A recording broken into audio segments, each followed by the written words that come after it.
So, as I announced earlier, and as many of you already know, over the last nearly 2 weeks, I momentarily escaped this country's dramatic daily doses of disorder by heading overseas and disappearing into the darkness of several movie theaters as I attended the 67th Annual Berlin International Film Festival, affectionately known as the Berlinale. I went again as a member of Interfilm, the same faith-based art-obsessed organization who put me on their ecumenical jury at last year's festival, and this year I was invited again to join them in seeking spiritual sustenance through cinema. Well, this invitation came at a perfect moment.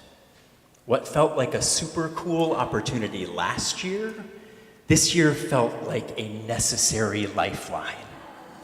I didn't just want to attend this year's festival, I actually felt that I needed it. I had been hoping to return ever since last February, but the need became especially dire this past November 8th, as I sat with two of my Berliner friends at a gay bar up the street. The only thing that could have made that night feel more awful was experiencing it while sitting next to two people who still vividly remember a physical wall dividing them from loved ones.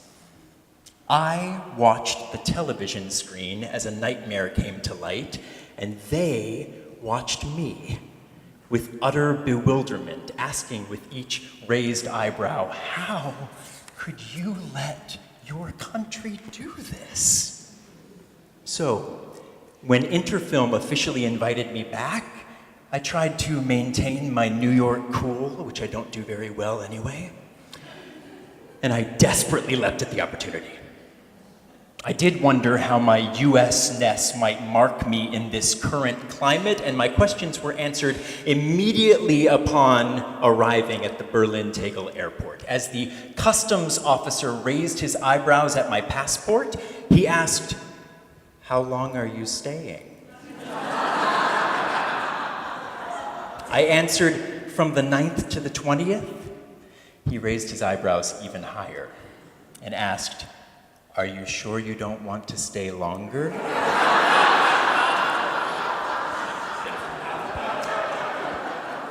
I laughed, and he asked, "What are you here to do?"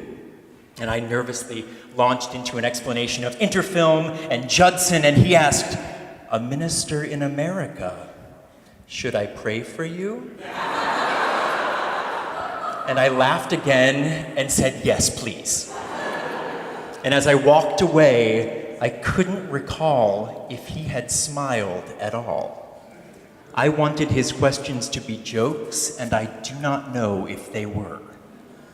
Now, I knew that my first Sunday back today would be Transfiguration Sunday, the last Sunday before our season of Lent. And I knew I wanted a very specific image on our bulletin cover this morning. So, one of my first stops before I disappeared into movie land was to visit one of my favorite places in Berlin, the Kaiser Wilhelm Memorial Church, right in the heart of the city. You probably recognize the name.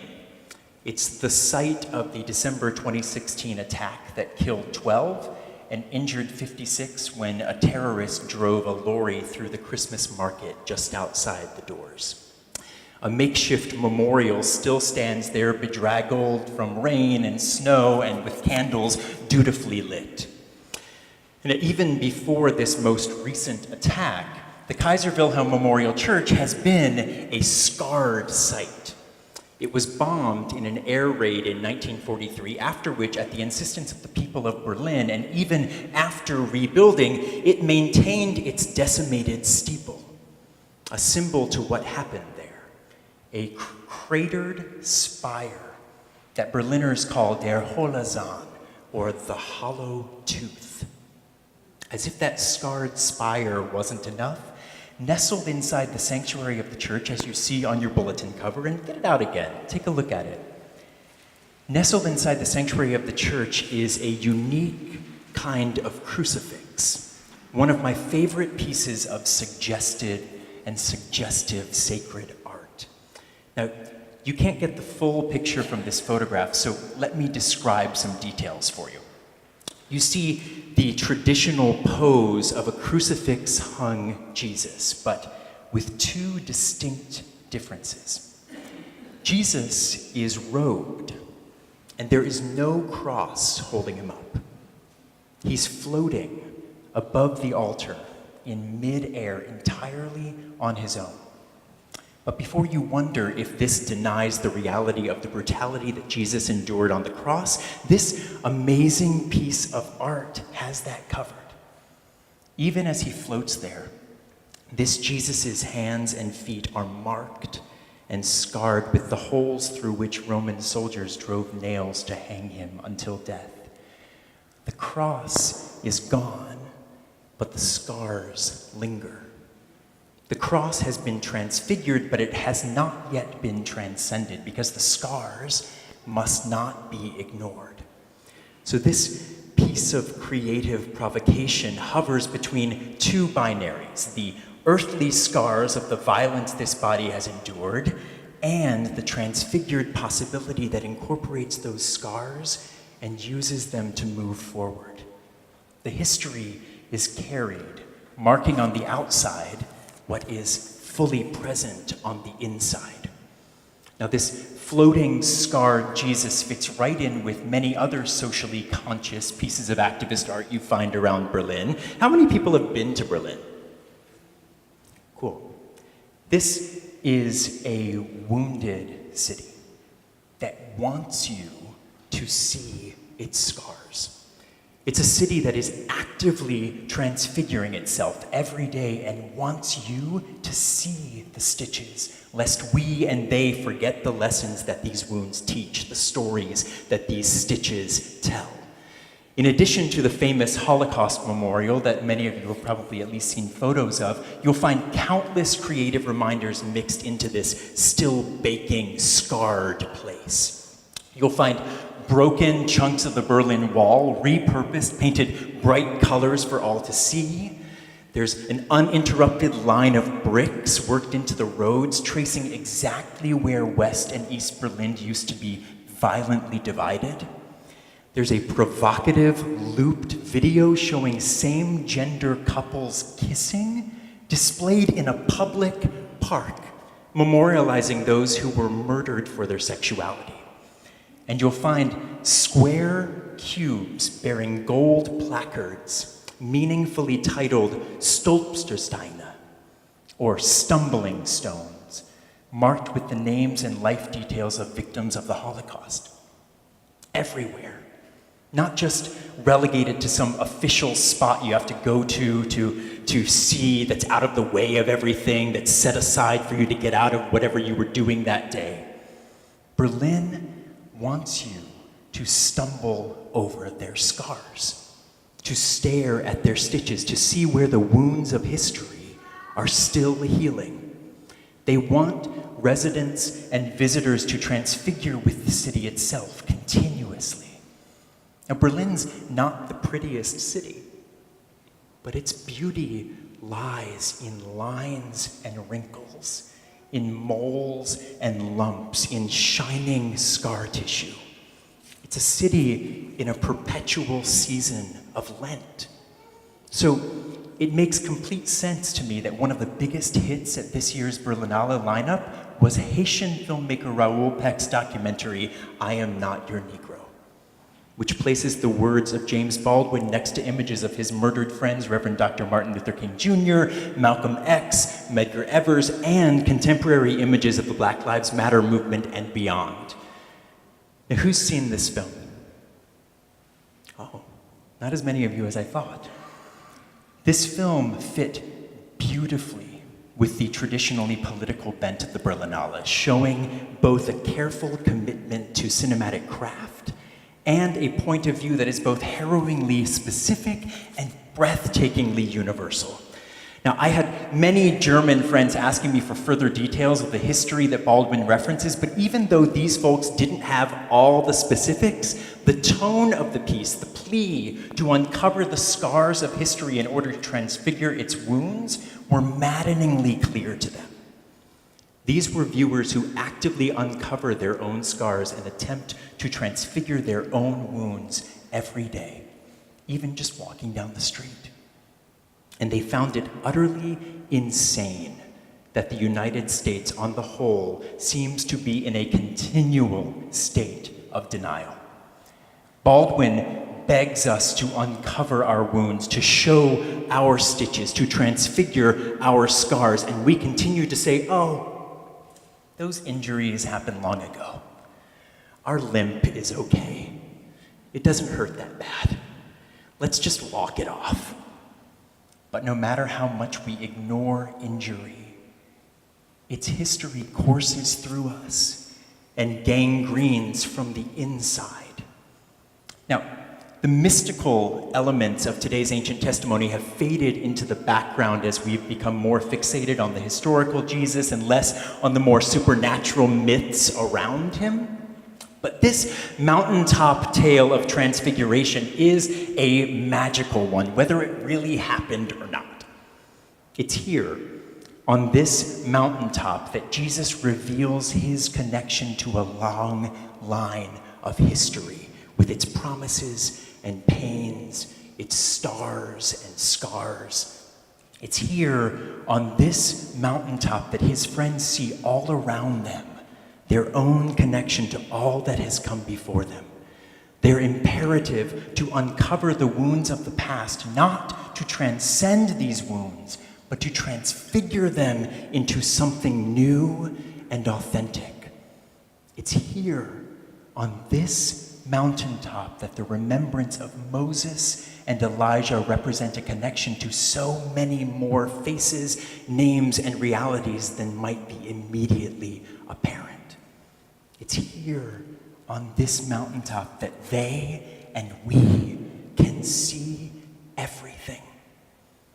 Now, these days, the transfiguration in these scriptural stories seems more akin to the wizardry myths of J.K. Rowling, but I think our gospel writers and Miss Rowling are onto something. Webster's dictionary defines transfiguration simply as a change in form or appearance. This isn't superficial change. This isn't covering up. This is metabolic, difficult change from the inside. Transfiguration isn't wishing scars away. It's not an attempt to numb ourselves to pain. Transfiguration is an active uncovering of scars, an active displaying of these scars as a reminder of who you've been.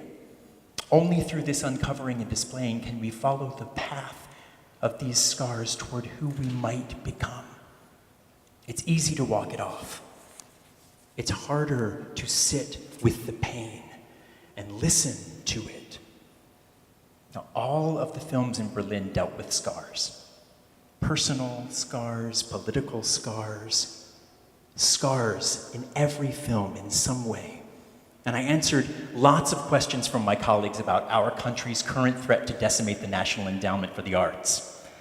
One new acquaintance from Turkey, a woman dealing with the scars from her own country, asked me, but without art, how will you know who you are?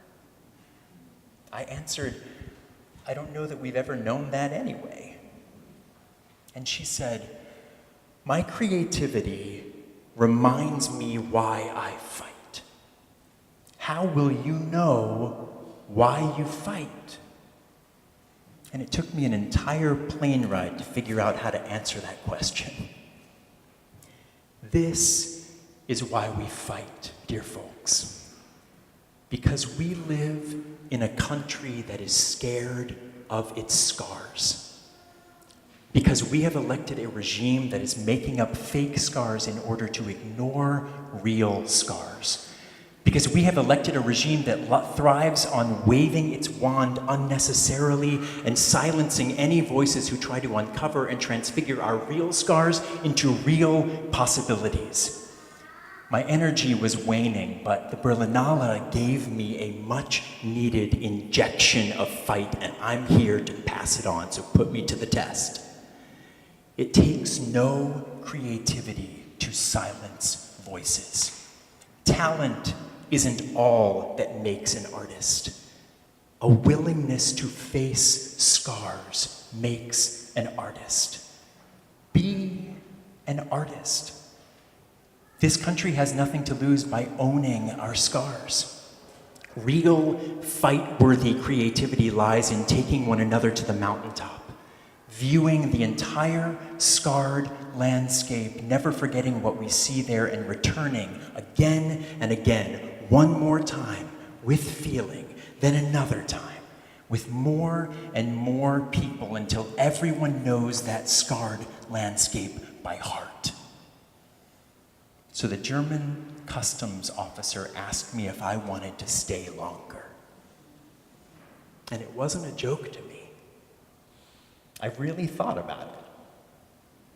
But the scars to which I must attend aren't over there. The scars I have inherited are here with all of you. And my nexus of creativity is here with all of you. And I have come back to you, refueled by the example of another society who faces its scars and transfigures them every day. Now, you may not need to go to Germany to get this refueling, but I recommend, before the Lenten season is over, at least see I Am Not Your Negro. This is our story, and it's time for this country to stay on the scarred mountaintop for far longer than feels comfortable.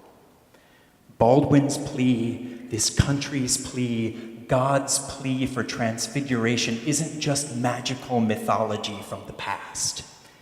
If we want to believe in the convenient magic of resurrection, we also need to believe in the inconvenient reality of Lent. Let's meet at the mountaintop. Our wounds are waiting. Let us pray. Creative hands of the universe, lift us and teach us how to lift one another. One more time, with feeling. Amen.